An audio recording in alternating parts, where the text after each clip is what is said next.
उन दिनों फ्रेंच सेना में नेपोलियन एक साधारण सेनापति था। एक बार उनकी सेना एक गांव में पड़ाव डालकर आराम कर रही थी। तभी सैनिक मौज मस्ती कर रहे थे, परंतु केवल नेपोलियन उस भीड़ से अलग रहकर किसी किताब को पढ़ने में खोया हुआ था। वहीं पास ही की एक झोपड़ी में एक महिला रहती थी। नेपोलियन को प्रतिदिन अकेले किताब पढ़ते हुए देख उस महिला ने एक दिन नेपोलियन से पूछा, तुम्हारे साथी अपना मनोरंजन कर रहे हैं और कितने खुश भी हैं, केवल तुम ही अकेले किताब पढ़ते रहते हो। उसने उस महिला को देखा और मुस्कुराया और कुछ भी ना कहा। 12 वर्ष बीत गए।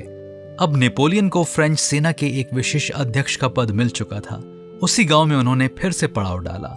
सभी सैनिक अपना मनोरंजन कर रहे थे, परंतु नेपोलियन फिर से अकेले बैठकर अपनी किताब को पढ़ने में डूबा हुआ था। उसी महिला ने फिर से यह देखा और उसके पास आकर कहती है, क्या अभी तक पढ़ रहे हो? नेपोलियन ने मुस्कुराते हुए उत्तर दिया, मैं प्रतिदिन पढ़ता रहता हूं, इसलिए आज सेना का अध्यक्ष के पद पर हूं। बाकी अन्य केवल मौज मस्ती में अपना जीवन व्यतीत करते रहे हैं, इसलिए अब तक सैनिक ही हैं। हाँ मित्रों, अच्छी पुस्तकें पढ़ने वाला अपने ज्ञान और बुद्धि का विकास करता है और वह जिंदगी में ऊंचाई पर पहुंच सकता है। बाइबल इस बारे में क्या बताती है? नीति वचन 4 अध्याय 7वीं से 9वीं आयत में लिखा है, बुद्धि श्रेष्ठ है, इसलिए उसकी प्राप्ति के लिए यत्न कर। जो कुछ तू प्राप्त करे उसे प्राप्त तो कर, परंतु समझ की प्राप्ति का यत्न घटने ना पाए। उसकी बड़ाई कर, वह तुझको बढ़ाएगी। जब तू उससे लिपट जाए तब वह तेरी महिमा करेगी।